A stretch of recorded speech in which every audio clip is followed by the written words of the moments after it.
आज दिनांक 12/6/2021 को हमारे साथ हमारे बड़े भाई आदरणीय श्री सुरेंद्र अग्रवाल टीटू जी जुड़े हैं। आज हम इनसे पूछना चाहेंगे क्योंकि ये महाराजा अग्रसेन जो हॉस्पिटल है सेक्टर 22 रोनी में, उसके पैटर्न ट्रस्टी हैं और कई सवाल वहाँ पे पिछले कोविड पैंडेमिक में उनके हॉस्पिटल पे खड़े हो रहे हैं। तो इनसे हम सवाल पूछेंगे और इनसे सवाल का जवाब जानना चाहेंगे। और अगर किसी की भावना को ठेस पहुंचे, ऐसा कोई इरादा नहीं है इस वीडियो का हमारा, लेकिन सवाल जो हैं खड़े हो रहे हैं उसका जवाब जरूर आपसे पूछेंगे। सुरेंद्र अग्रवाल जी, आप ये बताइए कि इसमें पैटर्न ट्रस्टी कब से हैं? मैं सबसे शुरू में पैटर्न ट्रस्टी बना था, पिछले 5 वर्षों से पैटर्न ट्रस्टी हूँ। मैं आपसे दूसरा प्रश्न ये पूछना चाहता हूँ कि पेंडेमिक इसमें कोविड-19 में बहुत सारे यूट्यूब चैनल्स पे और क्या कहते हैं बहुत सारे आपके जो ट्रस्टी हैं वो ये लगातार बात उठाते रहे हैं कि उनके फ़ोन यहाँ के मैनेजमेंट के लोगों ने नहीं उठाए, और जब उनके परिवारों की जान खतरे में थी और ये तो एक इंसानियत के नाते भी, ह्यूमैनिटी की बेस पे भी उनको फ़ोन उठाने चाहिए थे, उनको रिप्लाई करना चाहिए था। और अगर मैनेजमेंट एक आदमी अगर 5500 आदमी 5400 आदमियों को रिप्लाई नहीं कर सकता या उनकी समस्याओं को नहीं सुन सकता, तो क्या उनको पद पे बने रहने का अधिकार है? वो तो इंसानियत के नाते उनको पद वैसे ही छोड़ देना चाहिए। जो 24 लोग चुन के आए थे उनको वैसे ही पद छोड़ देना चाहिए, क्योंकि उनकी चलती किसी की नहीं है। जिनकी चलती है वो केवल अपने स्वार्थ के लिए काम करते हैं और बाकी जो है केवल मीटिंग में यस मैन है। और इंसानियत अगर थोड़ी सी भी मैं आपसे सिर्फ ये पूछना चाहता हूँ, मेरा सवाल छोटा सा है कि जो इनके 55 ट्रस्टी और उनके परिवार की जिम्मेवारी थी, जिन्होंने इनको जो इनके नॉर्म्स थे आपके हॉस्पिटल के, इनको पैसा दिया ट्रस्टी होते के नाते पैटर्न ट्रस्टी के लिए, और जो इनके ऊपर यहाँ के आसपास के क्षेत्र की जनता की जिम्मेवारी है क्योंकि जमीन सब्सिडाइज है गवर्नमेंट से, इन्होंने ली हुई दिल्ली सरकार के अंतर्गत आता है, क्या ये आप मानते हो कि जो कोविड के अंदर इन्होंने लोगों के फोन नहीं उठाए, क्या ये इन्होंने सही किया? नहीं, बिल्कुल सही नहीं। मानवता के आधार पे और इंसानियत के आधार पे, और एक मतलब मैनेजमेंट, मतलब इनका पूरा मैनेजमेंट नहीं निभा सकते थे, उसके इनको इस्तीफा देना चाहिए। बिल्कुल देना चाहिए। आपने कई सवाल उठाए, कई सरकारी एजेंसीज को लेटर लिखे कि इसके ऊपर कार्रवाई के लिए आपको जवाब नहीं दिया जा रहा। इन्वेस्टिगेशन एजेंसी इसके अंदर, खासतौर से अमन विहार थाना, इसके अंदर सबूत नहीं जुटा रहा। वहां पे जो सीसीटीवी फुटेज लगा हुआ है, जो हॉस्पिटल के अंदर लैंडलाइन फोन है, जो मैनेजमेंट के लोग पैटर्न ट्रस्टियों के जो मोबाइल नंबर है, अगर उनकी जीपीएस लोकेशन और सीडीआर निकाल ली जाए तो उससे साफ साफ प्रूफ हो जाएगा कि कितने लोगों को उन्होंने फोन उठाए, कितनों को नहीं उठाए, क्या इन्होंने पिक पॉलिसी पे काम किया नहीं। इस सबूत को पुलिस क्यों नहीं इकट्ठा करना चाह रही? सबूत क्यों नहीं इकट्ठा कर रही? मैनेजमेंट के पिछले 3 महीने के इनके फ़ोन की कॉल डिटेल निकालनी चाहिए, जो कि इन्होंने जिन जिन पैटर्न ट्रस्टी अग्ररतन और जो संरक्षक है जिनके फ़ोन उठाए, सारी डिटेल उसमें आ जाएगी। इन्होंने जो समाज के साथ और आसपास की जनता के साथ धोखे देने का जो काम किया है ना, वो बहुत गलत काम किया है। फ़ोन ना उठाना सबसे गलत काम है, जवाब तो देना चाहिए। अगर एक आदमी, इनका ये कहना है कि इतने सारे लोगों के फ़ोन कैसे उठाएंगे, तो फिर इनको पद पे रहने की जरूरत नहीं है। और अगर इनको ये लगता था कि फ़ोन इतने लोगों के आ रहा था, इनको हॉस्पिटल पे 10-11 लोगों की टीम बना के डिस्प्ले करना चाहिए था कि जो कम से कम फ़ोन उठाए। आज अगर दिल्ली के अंदर पुलिस स्टेशन है, हम लोग देखते हैं कि पुलिस के अंदर एक थाने के अंतर्गत में कम से कम 1 लाख से 1.5 लाख जनता आती है, और अगर पुलिस थाने के अंदर फोन आप जब भी मिला उठाया जाता है, तो अगर पुलिस अधिकारी फोन ही नहीं उठाएगा तो आप ये समझो कि कैसे काम चलेगा।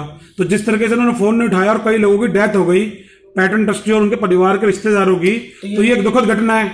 ये क्राइम किया इन्होंने फोन, तो इसके ऊपर जांच होनी चाहिए, केस दर्ज होना चाहिए। इसमें तकलीफ क्या है? इनके खिलाफ एफआईआर होनी चाहिए। सरकारी एजेंसी क्यों नहीं इनके खिलाफ सबूत इकट्ठा करती? क्यों नहीं 91 सीआरपीसी के अंदर जाके सीडीआर जीपीएस निकालती? इसके लिए आप किससे गुहार लगाएंगे? मुझे तो ऐसा लग रहा है कि सरकारी एजेंसी को इन्होंने कुछ प्रभावित कर रखा है, प्रभावित कर रखा है। इनके ऊपर पहले भी कई आरोप लगते रहे हैं कि हिंदू देवी देवताओं के ये जो सिग्नल से जो फोटो थी उनको यूज करते थे, पैरों में गिनते थे, कोर्ट में लिटिगेशन फाइल हुई, बहुत सारे ऐसे मुद्दे उठे। उसके बारे में आपको क्या कहना चाहेंगे कि इससे हॉस्पिटल की छवि खराब होती है?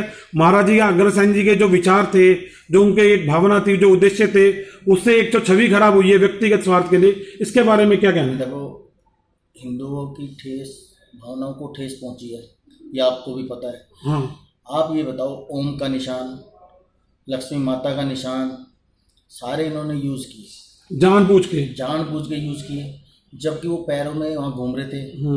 स्टिकर है, ये यूज सरकारी एजेंसी ने इनको रोका क्यों नहीं?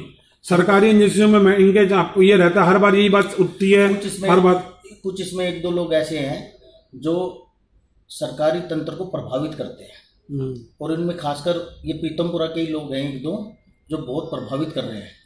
मैं ये चाहता हूं कि आपसे ये पूछना चाहता हूं कि आप आगे प्रयास करेंगे इस मुद्दे का, अपने ट्रस्टियों के, पैटर्न ट्रस्टियों के पत्र में व्यवहार के या टेलीफोन के माध्यम से इस बारे में जानना चाहेंगे, जो आपको अप्रोच भी कर रहे हैं 15-20 लोग, 50 लोग जो आपके पास संपर्क में भी हैं, और मैंने कुछ एनिमेटेड सोशल मीडिया पे वीडियोस भी देखी हैं। क्यों ऐसा लोग इनसे इतना दुखी क्यों हो रहे हैं, इतना परेशान क्यों हो रहे हैं? भैया दुखी तो होंगे ना, जिनका परिवार का बंदा गया, जिनका परिवार का बंदा चला गया हो, फोन इन्होंने उठाए नहीं हो।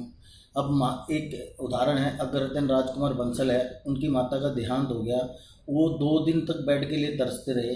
27 को 28 अप्रैल को दोनों दिन फ़ोन करते रहे, किसी ने उनका फ़ोन नहीं उठाया, ना किसी ने कोई जवाब दिया।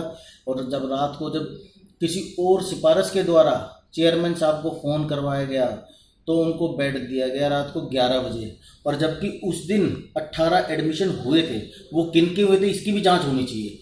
अब राजकुमार बंसल के साथ जो उनके 5 ट्रस्टी हैं, खुद अग्ररतन है, संरक्षक है, उनकी माँ के नाम से कमरा है, उनके साथ इन्होंने ऐसा दुर्व्यवहार कर दिया।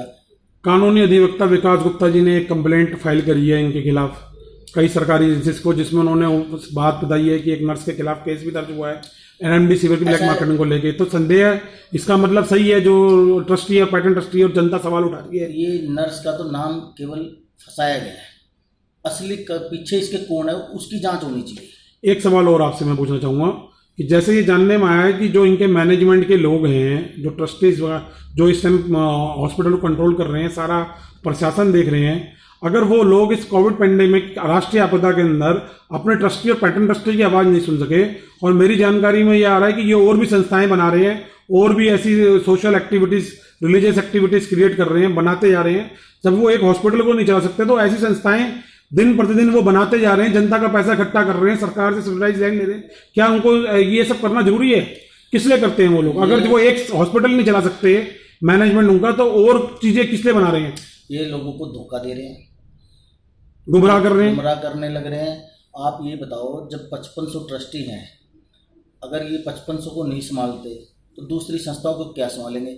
एक 800 गज का हॉस्पिटल इस बड़े हॉस्पिटल से पहले अलॉट हुआ था, आज तक वो बंद पड़ा हुआ है। अवंतिका चौक पे अलॉट हुआ था इसी संस्था को, अग्रसेन इंटरनेशनल हॉस्पिटल को। ये क्यों नहीं चलाया? कोविड में क्या काम नहीं आता? लोगों के काम नहीं आता, जनता के काम नहीं आता। इन्होंने कुछ नहीं करा, केवल लोगों को गुमराह करना, बनियों को, अग्रवाल समाज को गुमराह करना, इनका केवल यही कार्य है। अब ये क्या करेंगे? जो लोग नाराज हैं उनके जाके घर बैठेंगे, चाय पियेंगे। अब बहन जी देखो भैया नाराज हैं, गलती होगी, पैर पकड़ रहा हूँ, माफ़ी मांग रहा हूँ। ये केवल इतने ड्रामेबाज आदमी हैं कि पूरे हिंदुस्तान में नहीं हो सकते। 3-4 लोग हैं जो ड्रामा करते हैं, और इनका ड्रामा मैं कह रहा हूँ कभी कम नहीं हो सकता।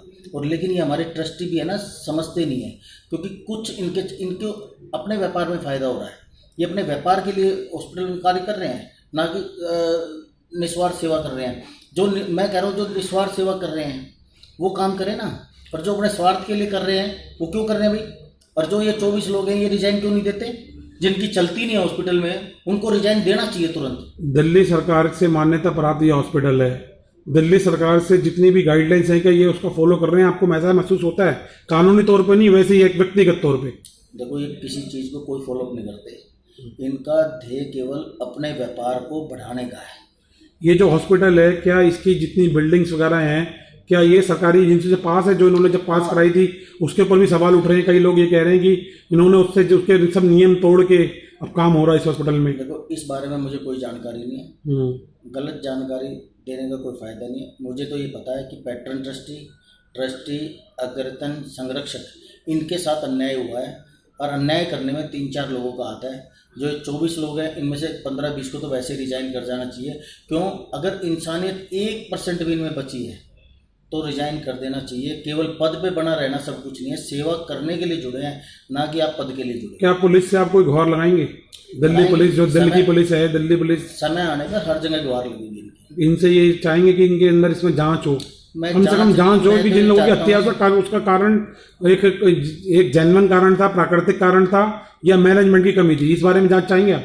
100% इनकी जांच होनी चाहिए, और इनके खिलाफ FIR दर्ज होनी चाहिए। और ऐसे लोग जिन्होंने लोगों के साथ, इंसानियत के साथ खिलवाड़ किया है, ट्रस्टियों के साथ खिलवाड़ किया, पैटर्न ट्रस्टियों के साथ खिलवाड़ किया। इनको तो बेड होते हुए भी लोगों को बेड नहीं दिया। और जिस दिन राजकुमार बंसल की मदर की डेथ हुई है उस दिन इन्होंने 18 बेड लोगों को दिए। और किन किन लोगों को दिए, ये सारी जानकारी इनसे ली जाएगी। मैं इनको कई पत्र लिख चुका हूँ, लेकिन ये जानकारी नहीं दे रहे, गुमराह कर रहे हैं। क्या आने वाले दिनों में आप कोर्ट का दरवाजा खटखटाएंगे खटखटाएंगे बिल्कुल, अगर संतोष भरा जवाब नहीं मिला तो? बिल्कुल।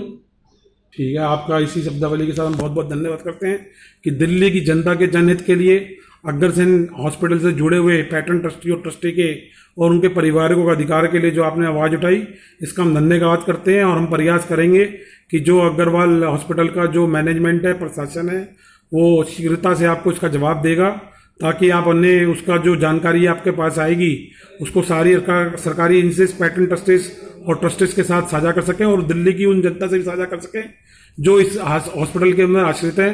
25% इनको लोगों का इलाज फ्री करना होता है, उस लोगों तक भी ये जानकारी पहुंच सके, ताकि लोगों का विश्वास महाराजा अग्रसेन के प्रति बढ़ सके, इस हॉस्पिटल के प्रति बढ़ सके, इनके ट्रस्टियों के प्रति बढ़ सके, पैटर्न ट्रस्टी के प्रति बढ़ सके, उनके परिवारों के बढ़ सके, वो अपना सर सम्मान से उठा के समाज में चल सके।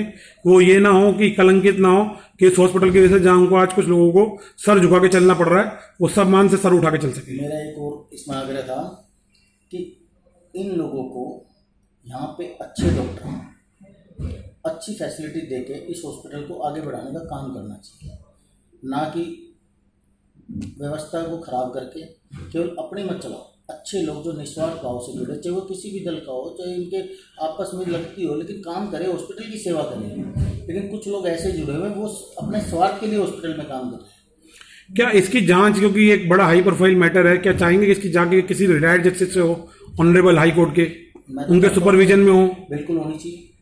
ठीक है, आपकी बात बहुत बढ़िया विचार है। हम प्रयास करेंगे और भी लोगों तक ये बात पहुंचाने की, प्रशासन तक भी बात पहुंचाएंगे, और अगर संभव हो सका तो मैनेजमेंट के लोगों तक भी ये बात इस शब्दावली और इस वीडियो के थ्रू पहुंचाने की कोशिश करेंगे। और आपका बहुत बहुत धन्यवाद। आगे फिर जुड़ते रहेंगे, आपसे जानकारी साझा करते रहेंगे और दिल्ली की जनता से भी साझा करते रहेंगे, क्योंकि एक जनहित का मुद्दा है। और दिल्ली सरकार से और केंद्र सरकार से भी हम इस बारे में जानकारी करेंगे। केंद्रीय स्वास्थ्य मंत्री आदरणीय डॉक्टर हर्षवर्धन जी से भी इस बारे में हम साझा करेंगे जानकारी। इसी के साथ आपका धन्यवाद। जय हिंद, जय भारत।